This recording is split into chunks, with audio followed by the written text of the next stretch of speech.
Euh, je me nomme Zulkarnaini Nikema, ingénieur de recherche clinique, biostatisticien et méthodologiste. Cet après-midi, je vais vous présenter la modélisation des données manquantes.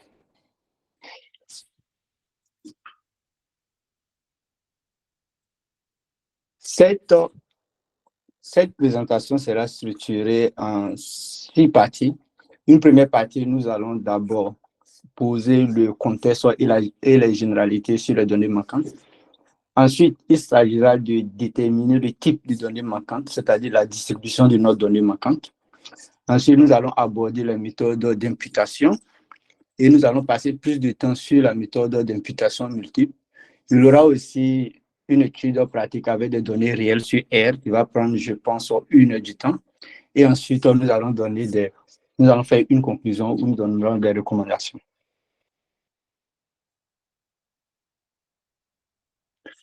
Il faut retenir que les données manquantes se produisent lorsqu'une valeur n'est pas observée pour une variable ou des individus dans une étude. Le traitement des données manquantes est un sujet en pleine expansion en épidémiologie. Et il existe aussi des problèmes de données manquantes dans plusieurs domaines d'études, tels que la recherche médicale, les données d'enquête et de sondage, la finance et l'économie, la recherche biomédicale et les sciences de l'environnement. Il y a assez de domaines où nous observons des données manquantes. Cependant, lorsque les statisticiens ou les non-statisticiens sont confrontés à des données manquantes dans les études, nous constatons que la méthode la plus utilisée, c'est l'analyse au cas complet. C'est-à-dire, on restreint uniquement notre étude sur les observations dont nous avons observé toutes les données. Et sans connaître les difficultés et en fait les inconvénients de cette méthode, certains statisticiens s'amusent à utiliser ces méthodes qui peuvent, dans une étude étiologique, induire une perte systématique de puissance, puisque supposons que vous avez une base de données de 100 patients et sur une variable, vous avez, disons, 5% de données manquantes. Et lorsque vous utilisez le logiciel R, comme je vais l'utiliser dans mon étude, sans traiter les données manquantes, vous allez perdre 5 patients sur les 100. Et cela réduit la taille de notre échantillon. La réduction de la taille de cet échantillon va nous faire perdre en puissance. Ainsi, lorsque nous utilisons l'étude, l'analyse au cas témoin, il y a aussi un risque potentiel des biais des estimations. C'est-à-dire, ça dépend du modèle que vous utilisez, que ce soit la régression logistique ou la régression linéaire, ou si vous voulez juste calculer les rapports de prévalence, vous avez peut-être, en fonction du type de données manquantes, introduit des biais. Et lorsque nous passons en machine learning, où nous cherchons juste à avoir un modèle le plus puissant et identifier les facteurs qui permettront d'avoir une performance adéquate pour notre modèle, nous pouvons nous confronter en fait à un problème de sélection des variables. Et dans cette présentation, nous avons pour objectif d'exposer les approches de gestion des données manquantes et de les mettre en œuvre sur les données de la cohorte partie.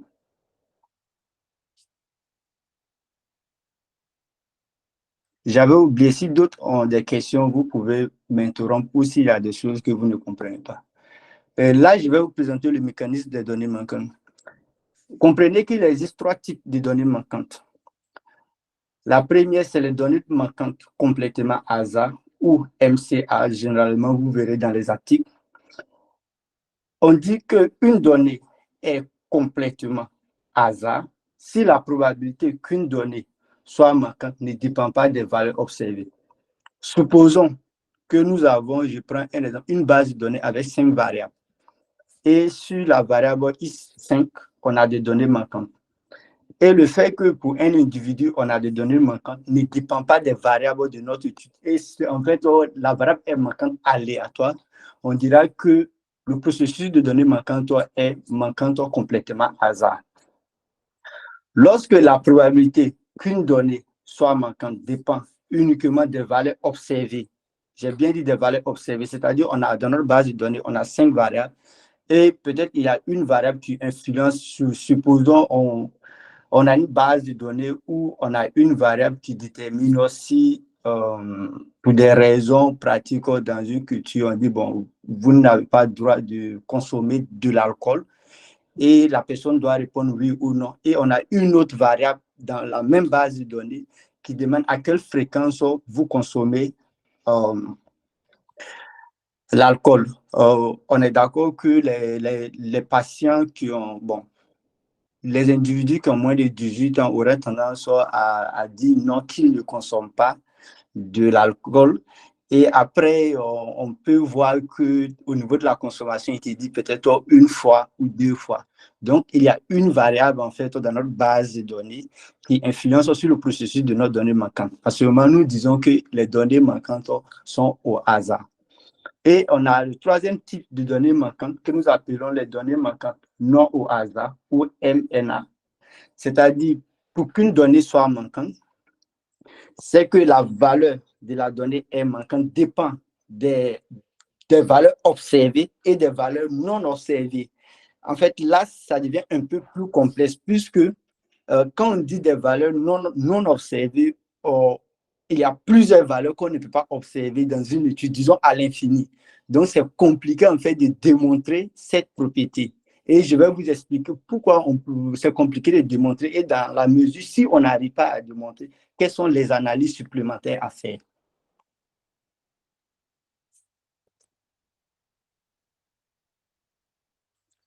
Je vous présente un exercice. Je prends un exemple pour un patient dont l'information sur la consommation de drogue intraveineuse est manquante, du simple fait que son questionnaire a été égaré. Et la question, c'est quel est le mécanisme de données manquantes dans cette étude?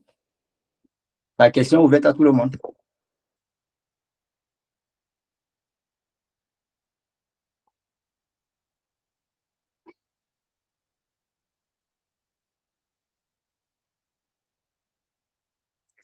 Là, on dirait que le mécanisme de données manquantes est complètement aléatoire. Puisque ici, on a le patient qui a égaré, en fait, on a le patient qui a égaré son questionnaire. Donc, on ne sait pas, en fait, l'information est indépendante, en fait, des variables que nous avons observées dans notre base de données. Donc, c'est-à-dire qu'on a en fait des données manquantes qui sont complètement aléatoires dans cet exemple. Je prends un autre exemple, un deuxième exemple, où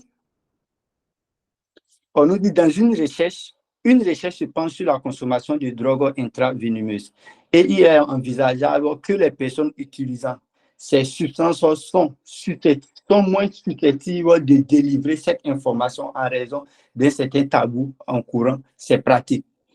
Là, si on veut connaître le mécanisme des données manquantes là, déjà, on a déjà une information qui nous dit qu'il est envisageable que les personnes utilisant ces substances sont moins susceptibles de délivrer cette information. Donc, on n'est pas dans le processus des données manquantes complètement aléatoires, puisqu'on sait pourquoi ils ne donnent pas l'information. Donc, là, soit on est dans des données manquantes hasard, soit on est dans des données manquantes non hasard. Là, c'est de se poser la question, est-ce que j'ai une information dans ma base de données qui me permet de dire que je suis dans le processus d'une donnée manquante au hasard?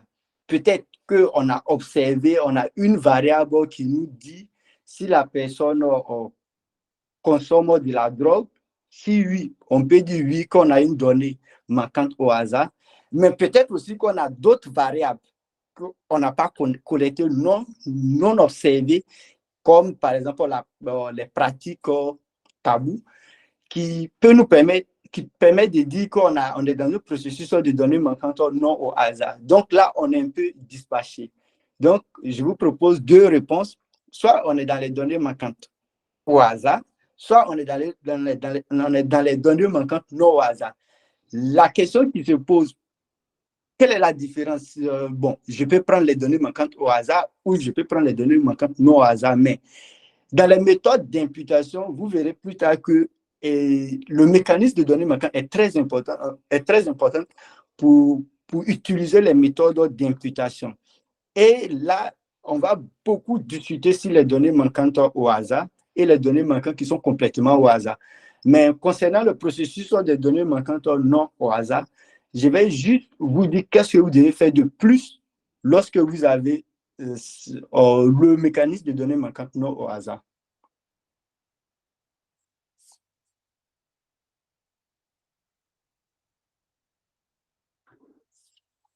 Tout d'abord, la question qui se pose, j'ai essayé de déterminer le mécanisme des données manquantes avec un raisonnement logique. Peut-être que dans une base de données comme dans les données génomiques, disons, on a 1 million de variables. On ne peut pas prendre le temps d'inspecter variable par variable et essayer de comprendre. Donc, il y a des outils mathématiques qui nous permettent d'identifier le mécanisme de données manquantes. Tout d'abord, vous allez créer une variable indicatrice qui est égale à 1 si vous observez une valeur pour la variable concernée et 0 sinon. Donc, supposons que vous avez 5 variables et sur chaque variable, vous avez des données manquantes. Pour chaque variable, vous allez créer une variable binaire que je note RI. Ça, c'est la première méthode. D'autres méthodes proposent qu'on crée uniquement qu'une variable binaire et on décide aussi pour l'observation, pour un patient, on observe toutes les données, on met 1. Dans le cas contraire, si sur une seule variable, on a une valeur manquante, on mettra 0. Et pour chaque variable binaire, on va essayer de voir est-ce qu'il y a un lien d'association entre toutes les variables de notre base de données, y compris la variable A explicative. Retenez que dans le traitement des données manquantes, on ne spécifie pas vraiment qu'il y a variable dépendante et variable indépendante. Toutes les variables peuvent être dépendantes comme peut être indépendantes. Et je vais vous expliquer plus dans la suite. Et lorsque notre variable binaire, nous avons une variable binaire juste pour des rappels, on a des variables binaires et lorsque nous voulons voir le lien avec une autre variable, disons peut-être catégorie facteur, vous pouvez utiliser l'ANOVA. Genre, essayez de voir, utiliser, non, une variable catégorie, vous allez utiliser le test de KID, le test d'indépendance de KID. Et lorsque vous avez une variable quantitative, vous allez utiliser l'ANOVA. Il y a aussi une autre possibilité pour ceux qui ne veulent pas utiliser, on peut faire la régression et je vais vous montrer aussi comment utiliser la régression pour identifier le mécanisme des données manquantes dans notre étude pratique.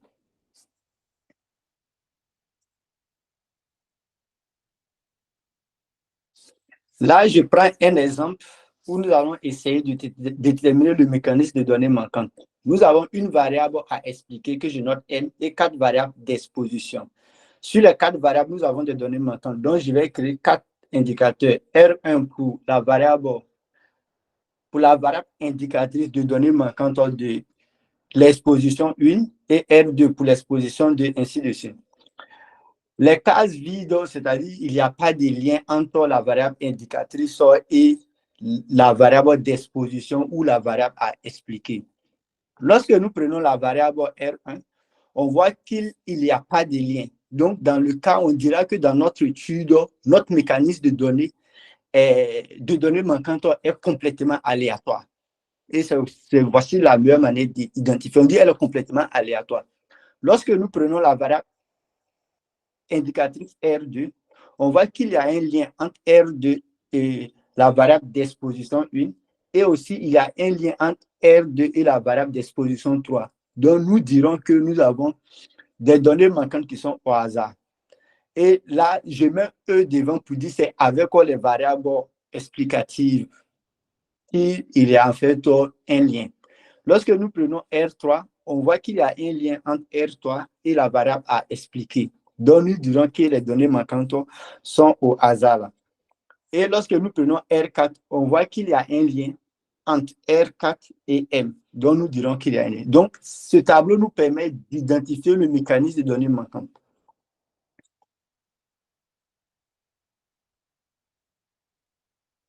Là, nous allons introduire la méthode d'imputation. La méthode la plus utilisée, c'est l'analyse au cas complet, c'est-à-dire on restreint juste notre étude aux patients dont nous avons toutes les informations disponibles. Mais cette méthode, lorsque cette méthode a des inconvénients en fonction de notre mécanisme de données manquantes.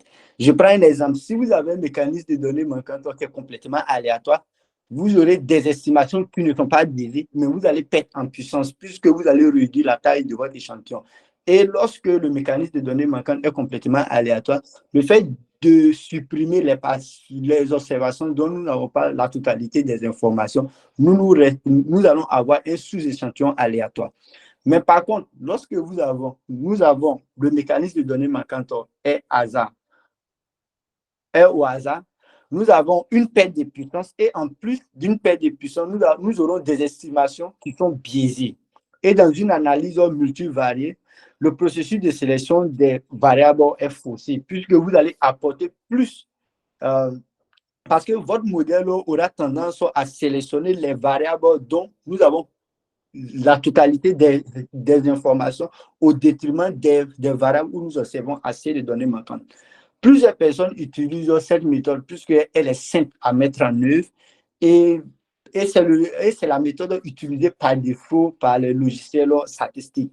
Lorsque vous n'inspectez pas bien les données et vous oubliez qu'il y a des données manquantes et vous lancez votre modèle, vous allez utiliser cette méthode. Mais derrière, c'est de comprendre est-ce que le mécanisme de données manquantes, si vous n'avez pas chance, si le mécanisme de données manquantes était complètement au hasard, ça va, vous aurez des estimateurs qui ne sont pas biaisés, mais vous allez perdre en puissance.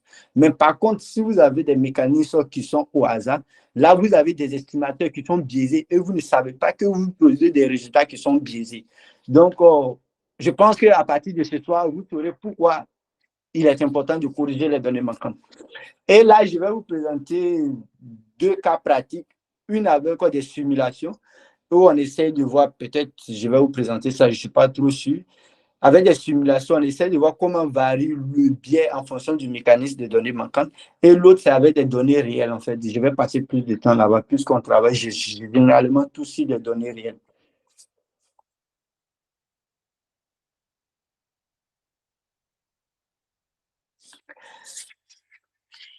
La deuxième méthode d'imputation, c'est l'imputation simple.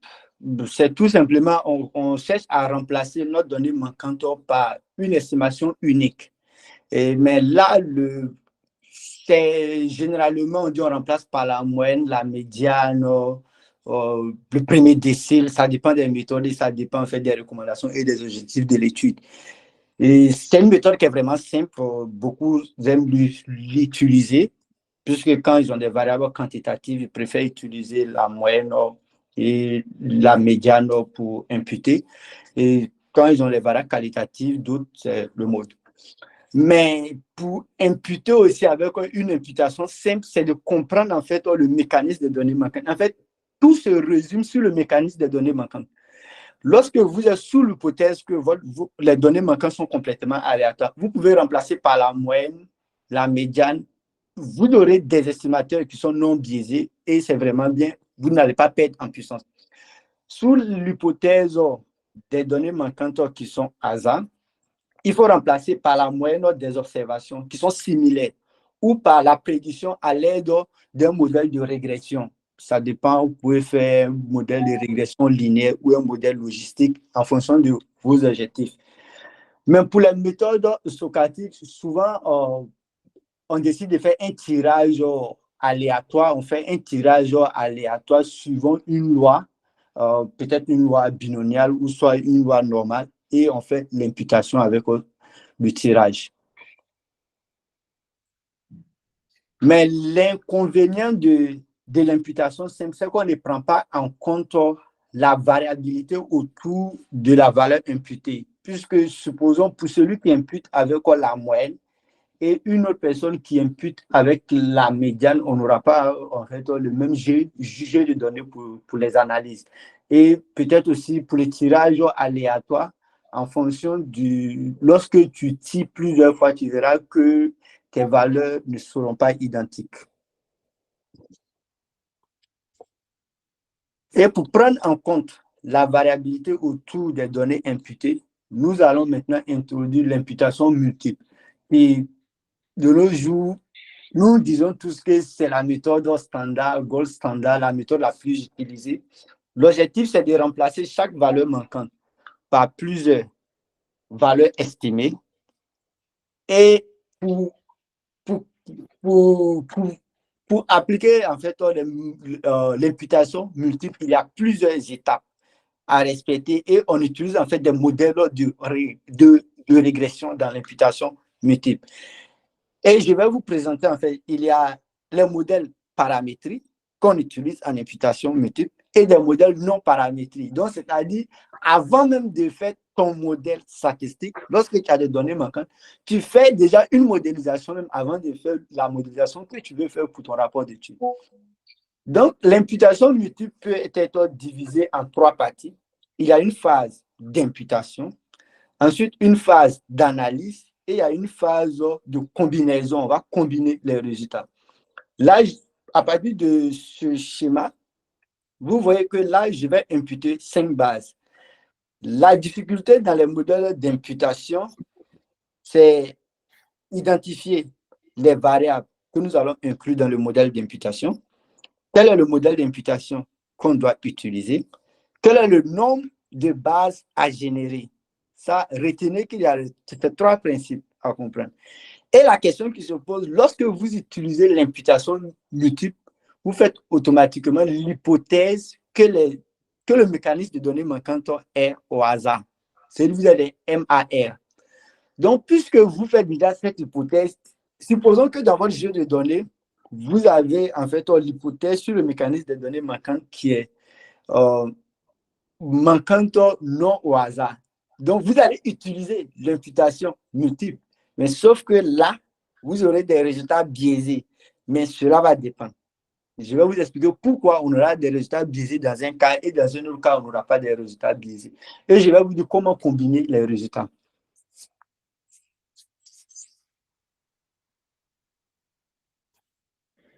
Je posais laquelle est l'hypothèse faite sur les données manquantes dans une imputation multiple. C'est MAR. En cas de mécanisme de données manquantes de type MNAR, l'imputation multiple peut introduire des biais dans l'analyse. Que faire? Là, il faut faire une analyse de sensibilité. Bon, tout simplement, lorsqu'on veut faire une analyse de sensibilité, vous pouvez changer votre méthode d'imputation. Supposons que dans ma méthode d'imputation multiple, j'utilise un modèle paramétrique. En analyse de sensibilité, je peux utiliser un modèle non paramétrique ou soit je peux utiliser un modèle paramétrique par équation chaînée et en analyse de sensibilité, j'utilise aussi un autre modèle paramétrique. C'est de changer la méthode d'imputation et de voir après est-ce qu'on obtient les mêmes résultats. Donc, c'est pour cela qu'on fait l'analyse de sensibilité lorsqu'on a ce type de données manquantes.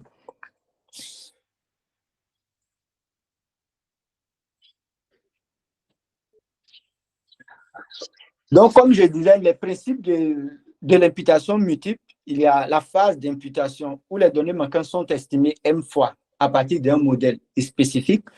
Pour construire le modèle d'imputation, il faut d'abord sélectionner tes variables, que ce soit, bon, des auteurs recommandent de prendre autant de variables qu'on peut pour gagner en précision. Souvent, d'autres peuvent se restreindre seulement aux variables d'analyse, genre les variables que vous allez utiliser dans votre modèle d'analyse pour votre rapport.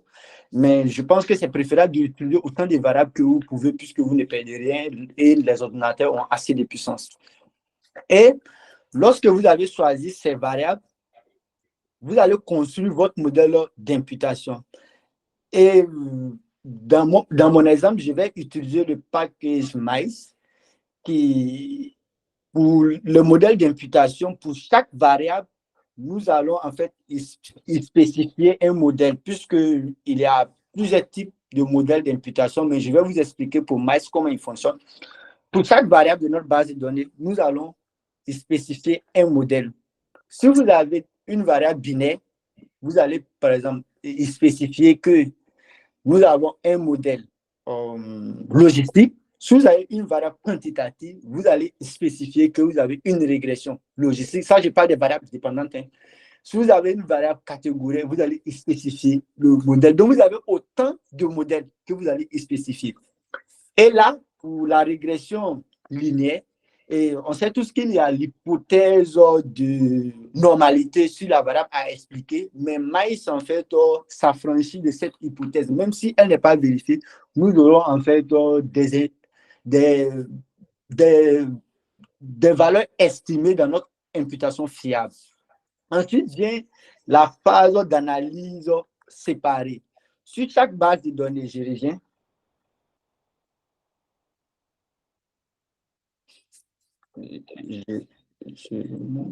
Sur chaque base de données ici, nous allons en fait faire notre analyse principale. C'est-à-dire si votre modèle dans l'analyse, c'est la régression linéaire, vous allez produire, en fait, vous allez faire la régression linéaire sur la base 1, une régression linéaire sur la base 2, une régression linéaire sur la base 3, une régression linéaire sur la base 3. Donc, si vous générez 1000 bases de données, vous allez faire 1000 régressions linéaires et vous aurez des coefficients. Et à la fin, vous allez pouler ces coefficients avec la règle de Rubin. Vous allez pouler ces coefficients pour avoir un seul coefficient. Et c'est là que j'appelle analyse jointe. Mais là, faites attention, puisque dans les méthodes d'imputation, il y a la méthode, il y a le modèle d'imputation et il y a le modèle d'analyse. Lorsque le modèle d'analyse, c'est un modèle non paramétrique, vous ne pouvez plus pouler avec la règle de Rubin. Vous ne pouvez plus utiliser la règle de Rubin. Lorsque c'est un modèle non paramétrique, je répète, le modèle d'imputation, vous pouvez utiliser un modèle paramétrique comme un modèle non paramétrique. Ça n'influence pas sur la règle de Rubin. Et le modèle d'imputation va vous permettre de générer les bases de données, genre les M bases de données. Sur les M bases, sur chaque base de données, vous allez réaliser votre analyse principale. Et lorsque vous utilisez votre analyse principale, il y a un modèle statistique que vous allez utiliser. Le modèle statistique que vous allez utiliser sur votre analyse principale, si c'est un modèle paramétrique, vous pouvez combiner avec la règle de Rubin. Mais si c'est un modèle non paramétrique, vous ne pouvez plus utiliser la règle de Rubin. Il faut faire les tests de permutation. Bon, actuellement, nous sommes en pleine réflexion au service, puisqu'on est en essayé les tests de permutation, mais là, on trouve toujours des estimateurs qui sont biaisés. Donc, je ne peux pas développer plus sur ce sujet avec l'analyse sur des méthodes non paramétriques.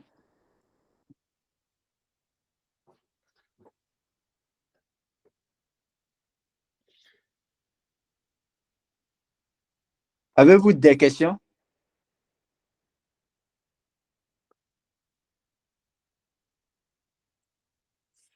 Donc, je continue. Donc, puisque je disais, là, on a déjà expliqué comment construire notre modèle d'imputation. Et avant de construire le modèle d'imputation, on a sélectionné les variables que nous allons inclure dans notre modèle d'imputation. Ensuite, nous allons définir notre modèle d'imputation. Maintenant, il faut savoir combien de bases nous allons générer, combien de bases de données nous allons générer dans notre étude. Il y a plusieurs règles. Généralement, Rubin dit qu'on peut utiliser 3 à 5 bases, c'est suffisant. Ça, bon, je me dis généralement qu'avant, ils n'avaient pas les ordinateurs aussi puissants. Là, nous, on a des ordinateurs, tu lances et tu attends. Tu peux générer 1 million de bases de données. De ma part, la méthode la plus fiable, c'est de générer autant de bases de données que vous pouvez. C'est-à-dire, il faut générer le nombre de bases de données de telle sorte que l'imputation soit stable à un certain moment. À partir d'un certain nombre de bases de données, l'imputation va être stable. C'est ce que généralement on appelle la fois des grands nombres. Plus on parle vers l'infini, on va estimer, on va imputer les mêmes valeurs. Et lorsqu'on a des imputations stables, c'est mieux.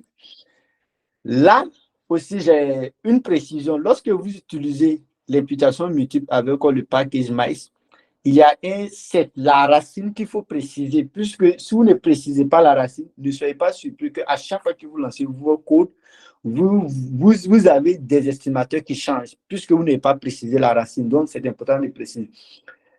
Je vais développer une méthode qu'on utilise généralement en recherche clinique. Nous, on calcule la fraction d'information du données manquantes. Et cette fraction d'information, c'est juste c'est une fonction qui permet de prendre en compte la variance intra-imputation et la variance inter-imputation. Je vais vous montrer un peu les différents exemples. Et c'est à partir de cette règle que Rubin a suggéré d'impliquer 3 à 5. Mais ce qui fait que cette méthode est vraiment intéressante, on peut en fait déterminer la perte d'efficacité de notre modèle d'imputation. Si vous décidez de perdre 5% d'efficacité, il y aura un certain nombre de bases de données à imputer. Si vous décidez de perdre 10%, il y aura aussi un certain nombre de bases de données à imputer. Moi, j'ai pris un exemple où on essaye d'imputer 5 bases de données. On aura en fait une fraction d'information qui serait inférieure à 0,25. Et s'il te plaît, Nikema, il y a Karim Ouedraogo qui a levé sa main. Si jamais tu as une question, tu peux lui poser. Oui. Pose ta question. C'est possible. Karim Ouedraogo, tu peux Karim, poser une question. Je pense que tu peux continuer. Peut-être qu'il a appuyé. Ah oui, moi, j'ai quelque chose à ajouter en fait. Et avant d'appliquer la règle de Rubin, il faut d'abord regarder la densité des données imputées et les données observées aussi. Donc, pour avoir une idée si l'imputation a été bien faite. Oui, mais la règle de Rubin, en fait, ça ne s'applique pas sur en fait, le modèle d'imputation. Puisque ce que tu parles, c'est de en fait, valider ta base de données imputées. Ça, c'est différent, ça, c'est autre chose. La règle de Rubin s'applique en fait sur ton modèle d'analyse. C'est sur le modèle d'analyse, puisque c'est vrai, c'est là vient en fait le choix de M. Puisque imaginons que tu fais une imputation de 2 à 3 et tu vas voir que tu auras une densité en fait qui n'est pas fiable.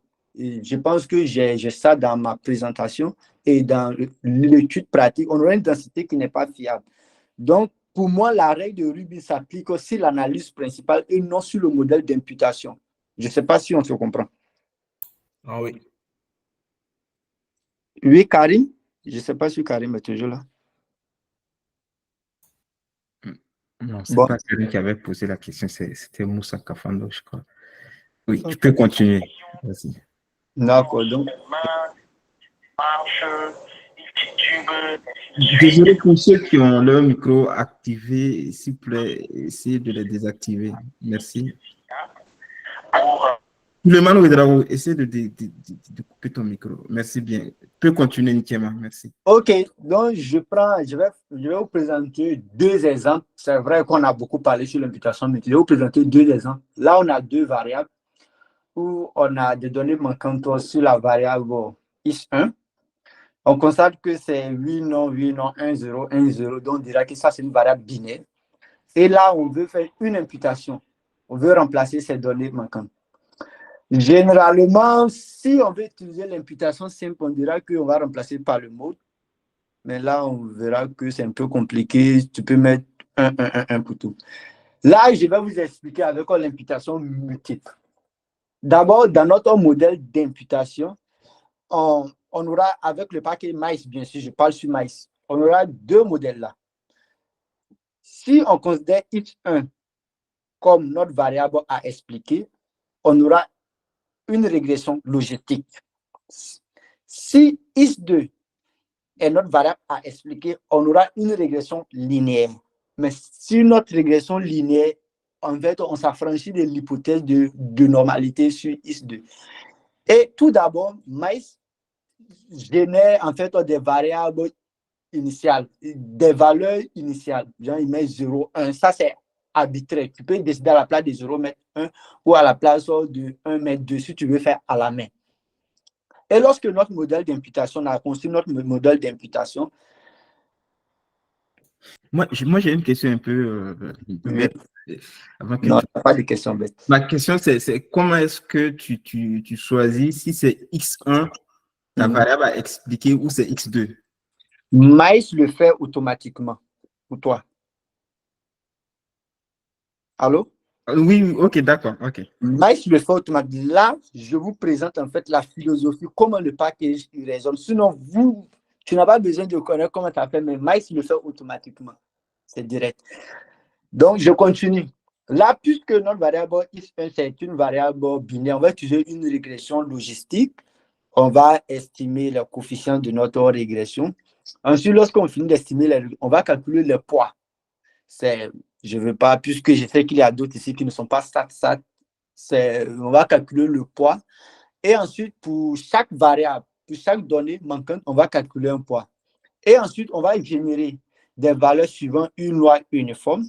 Et on dira que lorsque le poids est supérieur à la valeur que nous avons générée, X1 va être égal à 1. Et lorsque le poids est inférieur, X1 égale à 0. Donc, vous voyez là, on avait les valeurs initiales, c'était 0, 1, 1. Lorsque nous utilisons l'imputation multiple, ça c'est une fois. On a 0, 1, 1. Lorsque nous allons constituer notre deuxième base de données, on peut avoir 1, 0, 0. Une troisième base de données, on peut avoir 0, 0. Donc, vous voyez, à chaque fois, on impute avec des valeurs qui peuvent changer. C'est pour ça que je vous dis, avec l'imputation multiple, on prend la variabilité autour de notre valeur imputée. Parce qu'on ne impute pas juste une fois, on impute plusieurs fois. Et là, l'utilité là, c'est de comprendre combien de fois on va imputer en fait notre base de données, combien de bases de données nous allons générer. C'est lorsque, je reviens un peu en arrière, c'est lorsque on remarque que, supposons que notre base de données, lorsque nous avons imputé, c'est la 10e base de données, et lorsque nous créons une 11e base de données, on voit que les données ne changent pas, ça reste toujours stable. Seulement, on dira que oui, c'est bon. Le nombre de bases de données imputées, nous allons imputer 11 bases de données. Et sur chaque base de données, nous allons faire notre analyse principale. Je prends un deuxième cas où nous avons des données manquantes sur deux variables. Ça, c'est fréquent, c'est ce que nous voyons généralement. X1, c'est toujours une variable binaire, donc une régression logistique. X2, c'est une variable quantitative, donc nous allons utiliser une régression linéaire. Donc, on va choisir des valeurs initiales. On a décidé de prendre 45, 30. Et ensuite, on lance avec maïs. Nous allons produire le premier cycle. Nous allons voir que on va imputer 0, 1, 1. Ensuite, à la place de 45, nous allons imputer 43, 36, 25. Et lorsque nous allons créer une deuxième base de données, le deuxième cycle, on se sert de la base de données que nous avons générée à partir du premier cycle. Donc, où nous avons remplacé où nous avons les données 43 en bleu, 43, 36. Nous allons utiliser cette base de données pour avoir une deuxième base de données où de 43, nous passons à 42, 35, 26. Vous voyez là, pour les variables quantitatives, il n'y a pas une très grande différence. Donc, on pourrait dire que oui, que la base de données est stable et nous allons nous arrêter là. Donc, on fait le processus sur M fois pour avoir en fait une base de données qui est stable. Donc, pour résumer, on dira que l'impact des données manquantes est en cause largement sous-évalué dans les études. L'analyse cas complet est appliquée automatiquement par les logiciels statistiques. Il existe 3 types de données manquantes et c'est de retenir que le mécanisme des données manquantes est très important dans la modélisation des données manquantes. Et ensuite, une analyse au cas complet donne des estimateurs non biaisés sur le mécanisme des données manquantes est complètement aléatoire. Dans une analyse étiologie, c'est-à-dire on va chercher des facteurs de risque, il est possible que certains facteurs de risque ou de confusion soient omis du modèle final. Si vous avez assez de données manquantes, c'est-à-dire vous allez avoir des problèmes de lien puisque vous avez assez de données manquantes. Un mécanisme MAR ou MNAR dépend conjointement d'une variable d'exposition, dépendant conjointement d'une variable d'exposition et de la variable à expliquer peut induire des biais dans l'analyse. Ensuite, la méthode d'imputation multiple par équation chaînée se relève est une méthode fiable, puisque là, pour chaque variable, nous avons un modèle d'imputation, c'est simple à comprendre. L'imputation multiple produit des estimations biaisées, bien sûr. Si c'est vrai que c'est la méthode standard, mais elle produit des estimations biaisées. Si les données manquantes sont des types manquantes non au hasard, sachant que les analyses étiologiques, l'amplitude des biais peut être plus marquée si le mécanisme dépend de la variable à expliquer. Donc, ainsi prend fin ma présentation